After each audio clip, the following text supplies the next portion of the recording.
Pues nada, en primer lugar daros las gracias por vuestra asistencia, buenas tardes y bien, vamos a tratar algunos puntos en la rueda esta de prensa que solemos hacer todos los meses y que, bueno, pues hay que tratar algunas cuestiones que consideramos que son de interés. Por supuesto, tenemos que volver a hablar de las sesiones plenarias porque la situación en la que se encuentra Vox en estas sesiones, como se puede apreciar a través de los medios y durante las retransmisiones, no son fáciles y por lo tanto nosotros queremos dar nuestra visión del asunto, sobre todo cuando hemos tenido un debate del estado de la ciudad en el cual hemos podido ver, o todos los que se han podido conectar y han podido ver en la retransmisión de este debate, pues cómo desde el minuto 1 todas las formaciones políticas, todos los grupos políticos con representación en la Asamblea han tenido un solo discurso, un discurso dirigido a atacar directamente a Vox, a sus posiciones, incluso ese ataque ya con palabras gruesas e insultos directos a los miembros del grupo parlamentario. Como digo, no es algo que no estemos inventando, posiblemente algún medio después de los que no está aquí presente y que está viendo esto detrás de las cámaras,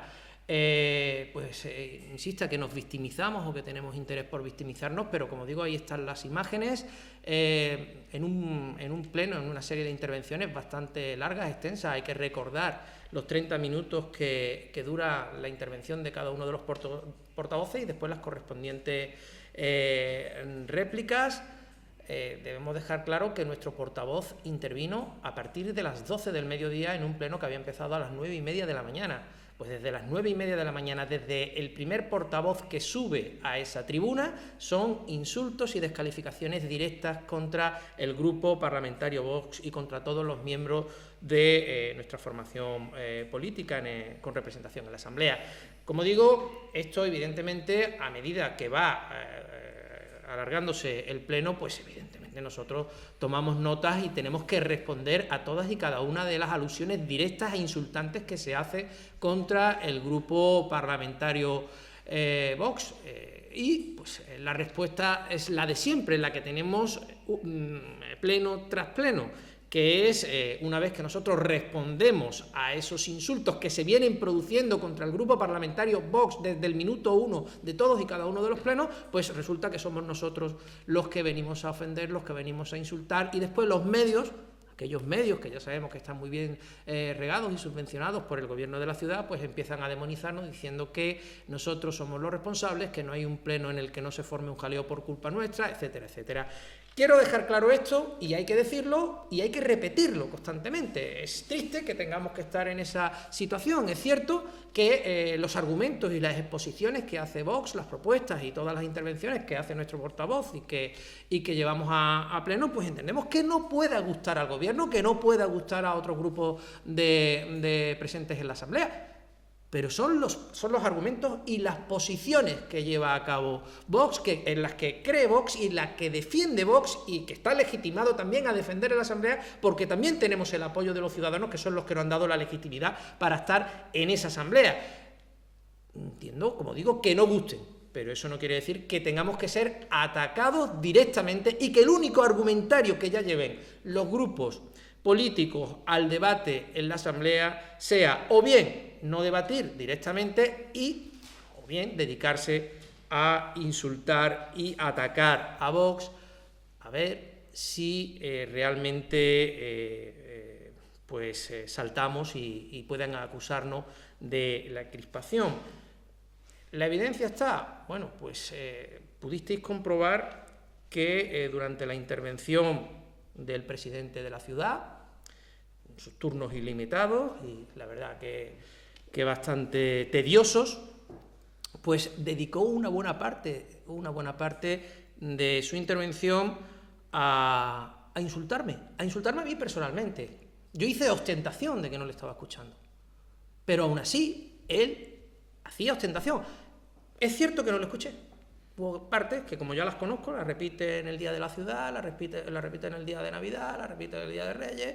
O sea, es un discurso que creo que tiene en una libreta amarilla y que la saca todos los años, y bueno, pues hasta este momento no encontraba réplica de nadie, pero bueno, él sigue vendiendo ese producto. Y como digo, hay partes que no escuché. Después tuve ocasión de ver el pleno y comprobar pues lo que venía diciendo. Eran insultos y descalificaciones a mi persona. ¿Qué buscaba con eso? Buscaba, evidentemente, que yo me sintiese ofendido y que replicase, que me alterase y que atacase. Esa es la estrategia.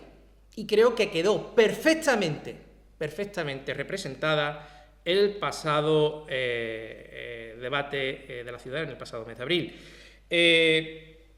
Como digo, hubo partes que son ampliamente conocidas del discurso del presidente, como digo, la repite hasta la saciedad. Se piensa que porque la repite una y otra vez y sea cansino con la misma, al final le vamos a comprar el producto. Creo que ya se va dando cuenta de que no todos los ceutíes le compran ese producto y ha sido así a lo largo de muchos años. No debemos olvidar, porque a él le gusta mucho hacer esa matemática electoral de los cálculos electorales de lo que él sacó en su momento y lo que el Grupo Vox sacó en las diferentes elecciones. Bueno, pues creo que debo decir y creo que debo apuntar que desde que él se presentó a las primeras elecciones no ha hecho más que perder escaños. Eso creo que también debe quedar claro, por si vuelven con sus matemáticas electorales. Juan Viva gana unas elecciones y lo único que ha hecho en estos últimos 20 años es perder escaños, hasta que ha perdido la mayoría absoluta precisamente cuando se incorporan a un proceso electoral estos imberbes e inexpertos políticos a los que también le gusta calificar como gente que no tiene ni idea de política. Bien, pues que sepa que desde que él llegó a las elecciones, desde que se presentó a las primeras elecciones, no ha hecho más que perder escaños hasta ser quien él mismo ha perdido la mayoría absoluta, con un discurso manido, trasnochado y que, bueno, pues que ya es muy difícil de vender en esta ciudad. Llegamos incluso a comprobar cómo utiliza ya alusiones infantiles o recursos infantiles y bastante infructuosos para justificar el sometimiento vergonzoso, no podemos calificarlo de otra manera, del gobierno del Partido Popular de Ceuta a las políticas y traidoras traidores y embusteras, por supuesto, ahora hablaremos más adelante de esto, de Pedro Sánchez. Da incluso hasta pena, podemos calificarlo también de esta manera, da pena verlo ahí intentando justificar cómo le compra las mentiras a un embustero profesional como el señor Pedro Sánchez, y después se va dando cuenta que los embustes que ha comprado pues son eso, son embustes, y después de defenderlos, intentar justificarlos, pues le resulta ya, como digo, harto complicado vender ese producto cuando los hechos que vamos viendo día a día pues no le dan la razón y van demostrando, como ahora veremos también, todo lo contrario. Esto con respecto a ese debate. Después tuvimos acto seguido la continuación de ese debate, aunque se camufló por la continuidad en lo que serían las sesiones plenarias de carácter ordinario y de control. Otras dos sesiones totalmente bochornosas, destinadas al ataque y con un elemento bastante importante de cobardía por parte del gobierno. El gobierno tiene una responsabilidad directa con los ciudadanos para explicar las cuestiones que le plantea los grupos parlamentarios. Y ya encontramos que se ha abonado a no contestarnos a las interpelaciones que se le presentan por parte de este grupo parlamentario, y en un acto absoluto de cobardía se dedica a utilizar su segundo turno, aprovechándose de ese reglamento que, bueno, pues que se han pergeñado ellos durante estos 20 años, pues para soltar lo que les apetece, insultar, mentir, sabiendo que no van a tener la correspondiente réplica. ¿Y qué buscan con eso? Pues que en su mentira pues intentemos, o de alguna forma, desenmascarar esa mentira. Si salimos dentro o fuera del turno, porque ya no tenemos esos turnos de réplica, porque se han agotado en la intervención, pues aparece el presidente, que ya cada vez está más ausente de su función de control de la Asamblea o del Pleno, aparece la vicepresidente primero de la Asamblea, pues en plan totalitario, ofensivo, también discriminatorio, como hemos podido también demostrar en estos plenos, pues a intentar señalar a Vox, cortarnos y no permitir también que podamos señalar el desprecio y la mentira que por parte del gobierno no solo se lleva a cabo contra los representantes y los miembros del Grupo Parlamentario Vox, sino con todos los ciudadanos que esperan respuesta a las preguntas que se plantean. Eso, como digo, pudimos verlo en la sesión de control, pero bueno, la cuestión ya continua y redundante de no apoyar ninguna propuesta de las que presenta Vox, pleno tras pleno. Nosotros, por supuesto, que apoyamos las propuestas que entendemos que son beneficiosas para el conjunto de la ciudad, da igual el color político de quien las presente. Nosotros las apoyamos. Ellos no. Ellos prefieren no sacar propuestas que entendemos que pueden ser beneficiosas para la ciudad adelante, un sectarismo político y bueno, en todos los sentidos, por su parte, y después salir, semanas después, algún portavoz o algunos portavoces a intentar vender como novedoso propuestas que ellos mismos han rechazado pleno tras pleno, como por ejemplo la del Fuerte del Príncipe Alfonso, cuando se solicitaba por parte de este grupo que se habilitase para que las fuerzas y cuerpos de seguridad del Estado o policía local pudieran estar presentes en esas instalaciones, o incluso otras propuestas que después nos hemos llevado a la mano, dinamización, proyectos de reestructura y de reforma integral, de barriada, etcétera, y después ellos las venden como si fuera novedoso, cuando ellos podían haberlo aprobado y haberlos puesto en marcha. Ojo, haberlos puesto en marcha. Ahora también encontramos como uno de los portavoces de uno de los grupos parlamentarios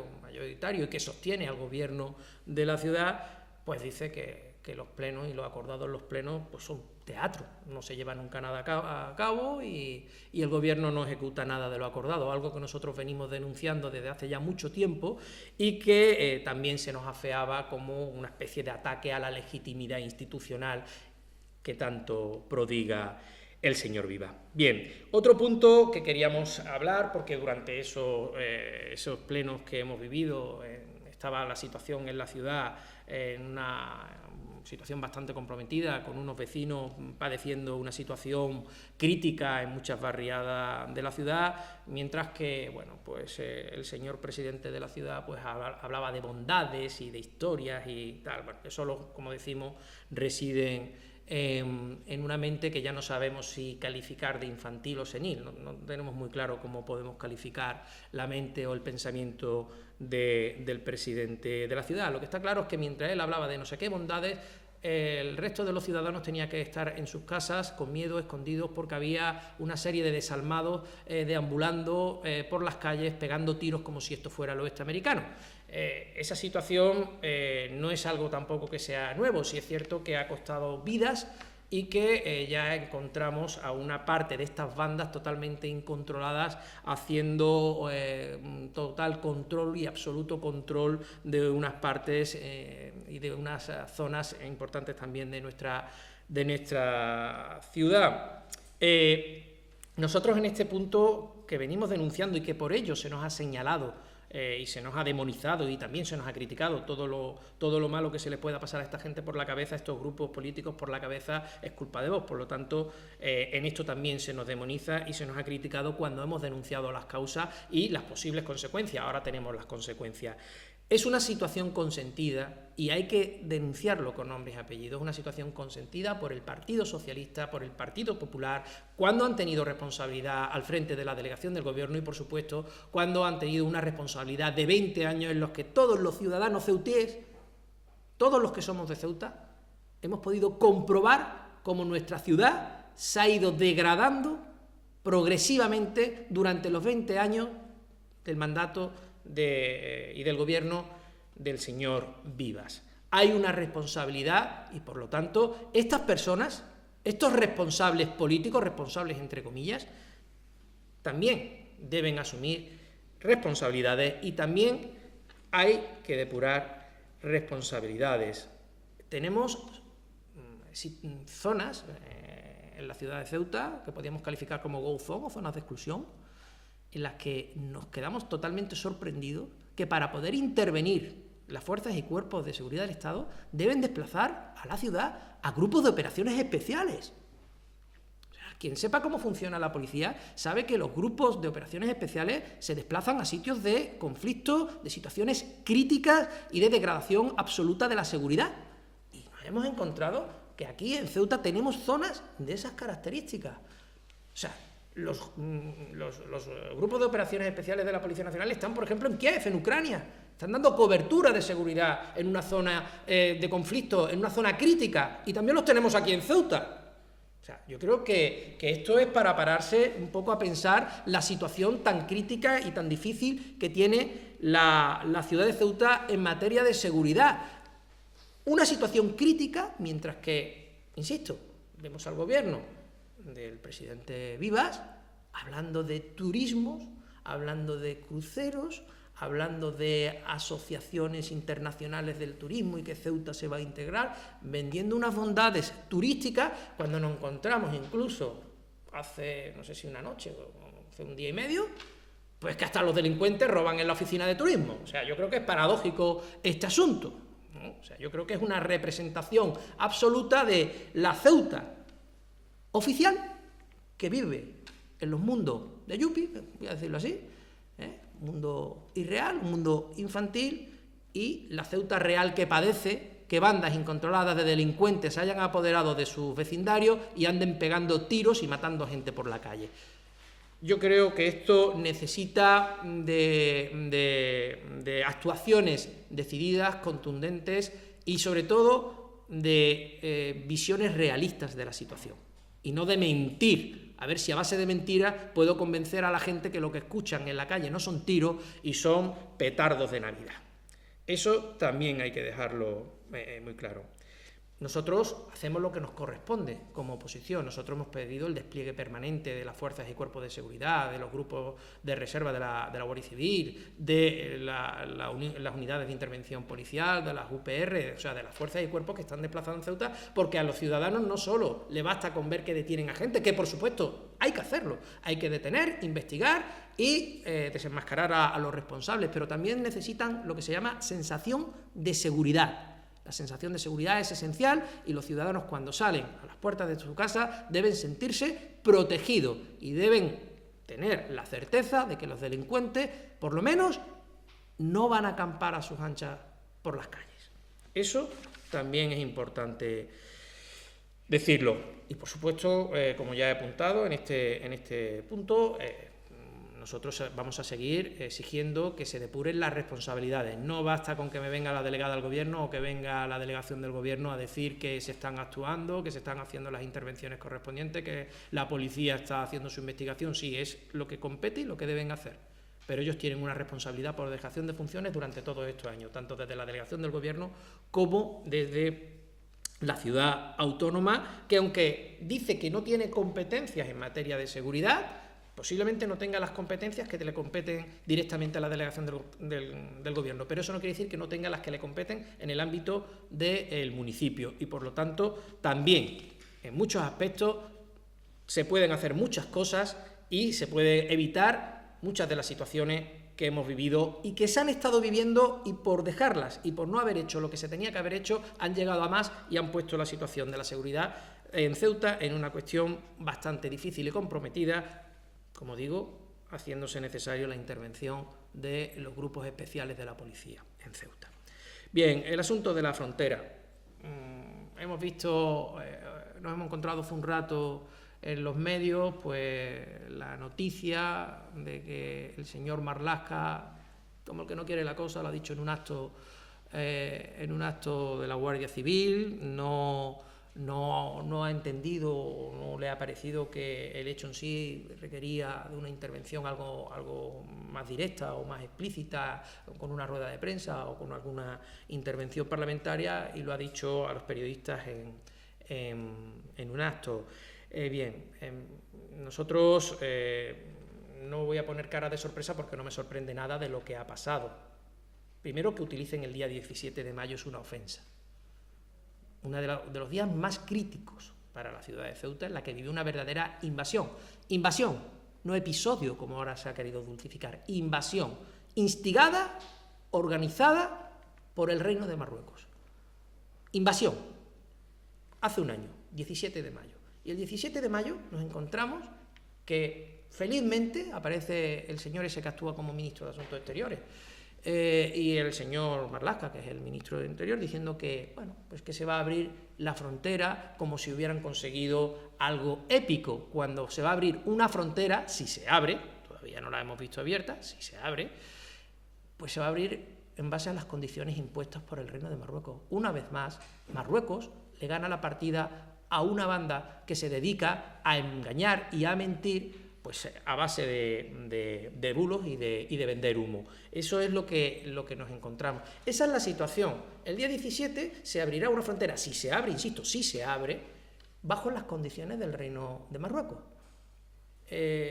¿Dónde está el acuerdo comercial, la aduana comercial, tan pregonada como el gran logro que se iba a conseguir, ¿no? De la famosa carta, de la famosa reunión de Pedro Sánchez con el rey de Marruecos?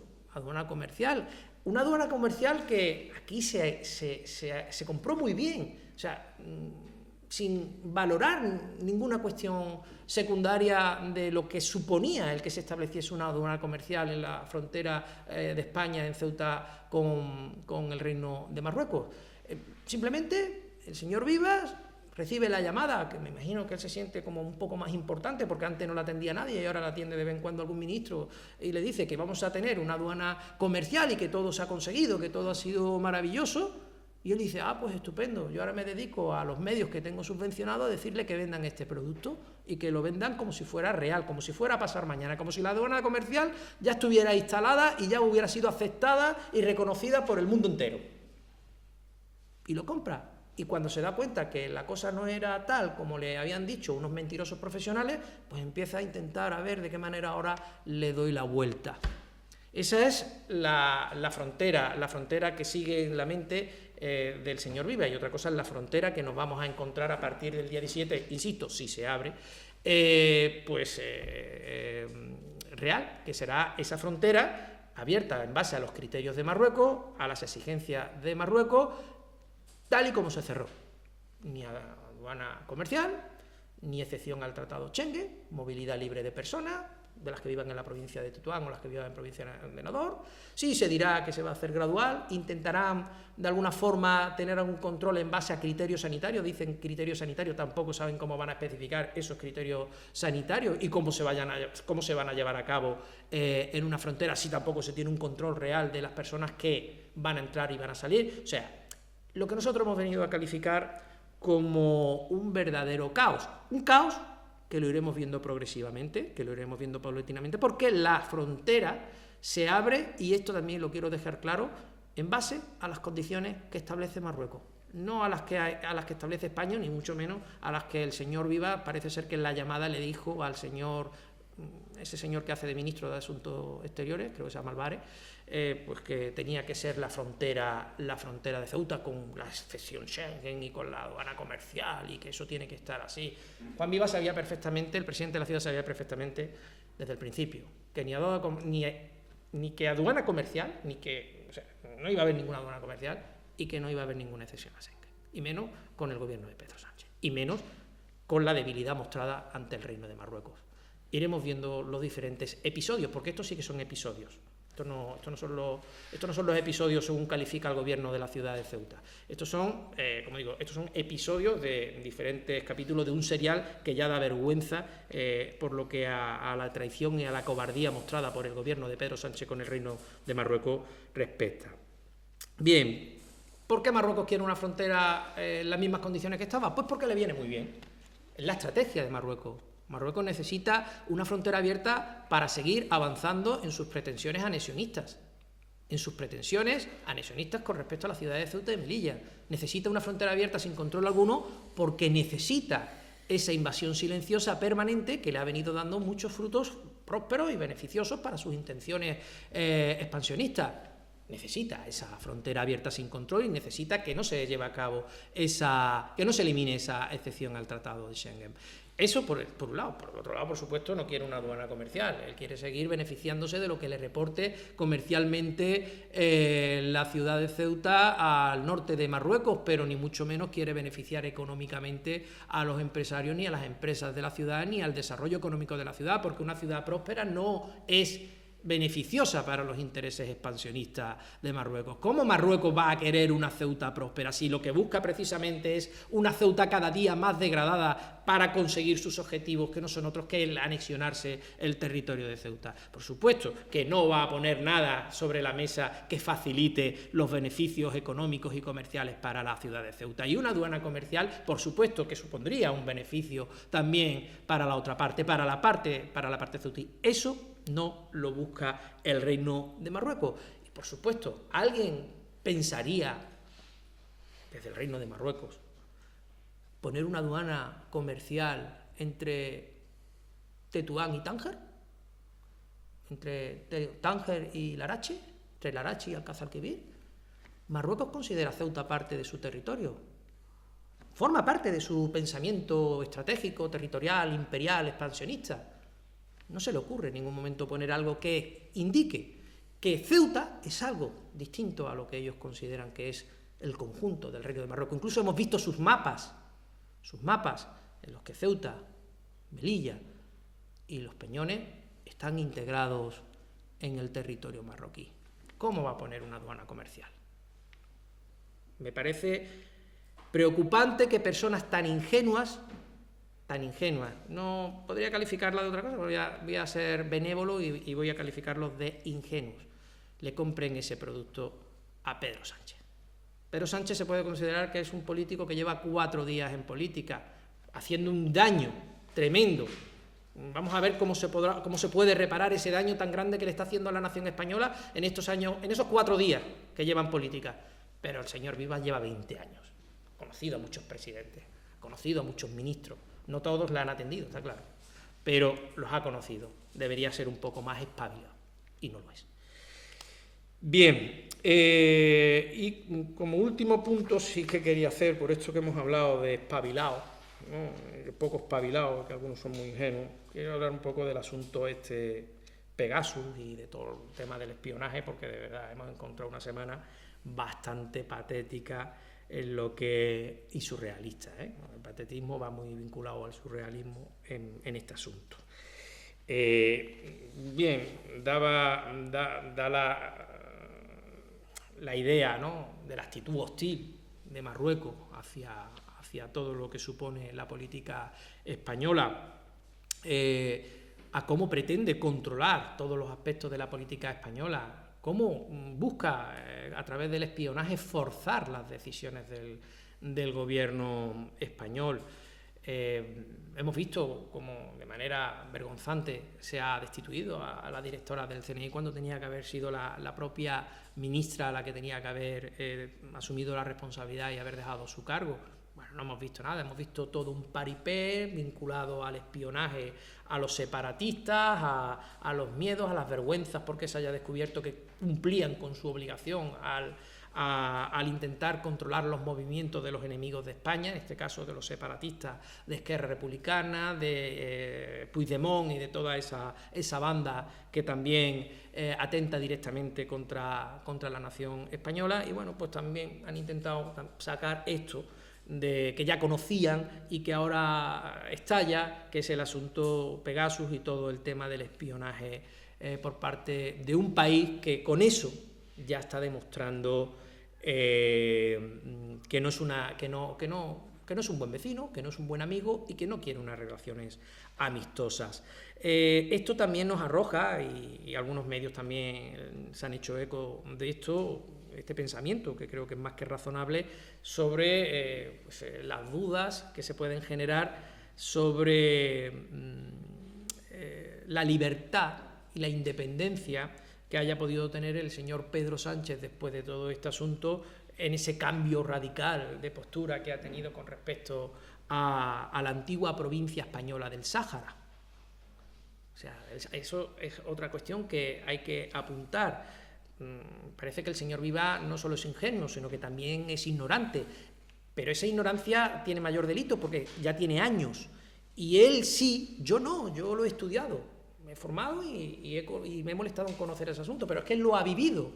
Este señor sabe perfectamente que el Sáhara era una provincia de España, era una provincia, y los coches tenían la matrícula como el resto de los coches de las matrículas con su provincia, respectiva provincia en España, que los saharauis tenían DNI español incluso antes de que se concedieran muchas nacionalidades en las ciudades de Ceuta y Melilla.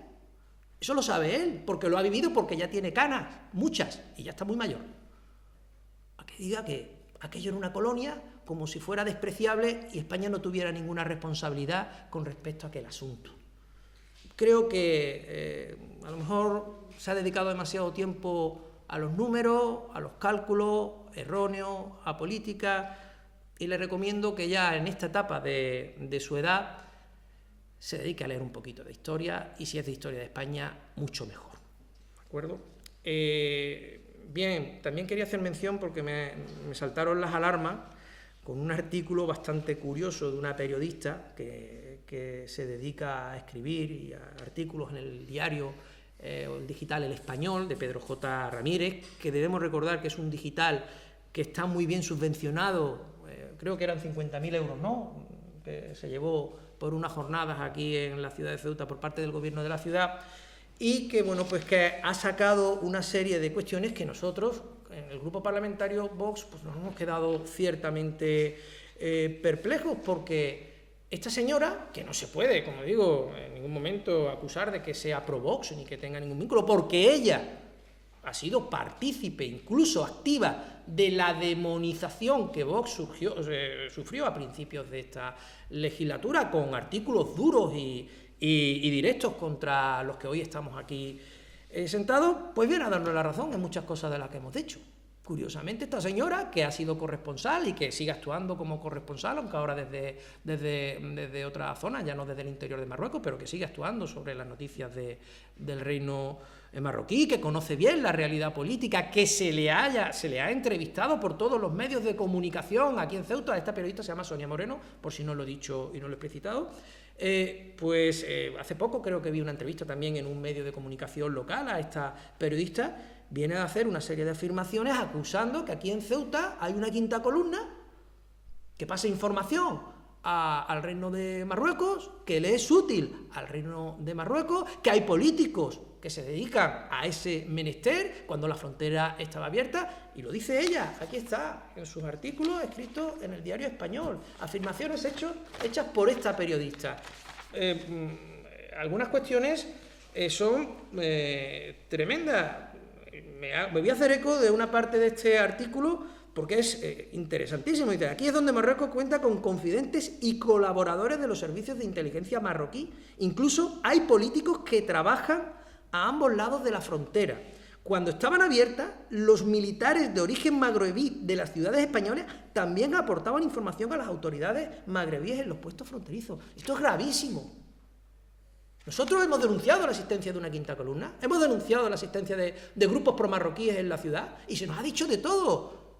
Se nos ha dicho de todo, se nos ha insultado, se nos ha acusado abiertamente de que intentábamos quebrar la convivencia, de que por decir estas cuestiones, que muchos las podíamos ver directamente y se conocían abiertamente en la ciudad de Ceuta, veníamos a romper esa convivencia absoluta que caracterizaba a esa ciudad idílica que, como insisto, solo existe en la cabeza de una persona como Viva, que entendemos que ya debe dejar la política después de todo estos fiascos de esta última legislatura, que es absolutamente vergonzosa por su parte, y pues liberar a una parte de la ciudad, a una buena parte de esa Ceuta decente, de esa verdadera dictadura política, porque es el régimen. Nosotros cuando definimos como el régimen de Viva, es una verdadera dictadura política que tiene instaurada en esta ciudad en los últimos 20 años. Bueno, pues con esto termino mi exposición. Si queréis hacer alguna pregunta, estamos a vuestra disposición. Solo con una observación: veo que no están los periodistas del Faro aquí. Me imagino que la señora Charri o el señor Testa me están viendo al otro lado de la cámara. Me gustaría que estuvieran aquí para cuando se plantearan las preguntas e hicieran sus correspondientes artículos o notas, pues pudiéramos interactuar aquí, porque después dicen que mis ruedas de prensa o las ruedas de prensa del Grupo Parlamentario Vox son sin preguntas. Pues no, son preguntas, simplemente que ustedes no están aquí para poder interactuar.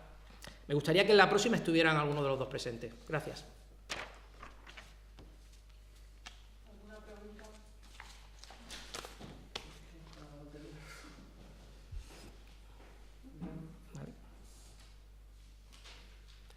Bueno, pues si ha quedado todo claro, pues nada, estupendo. Muchas gracias por vuestra asistencia.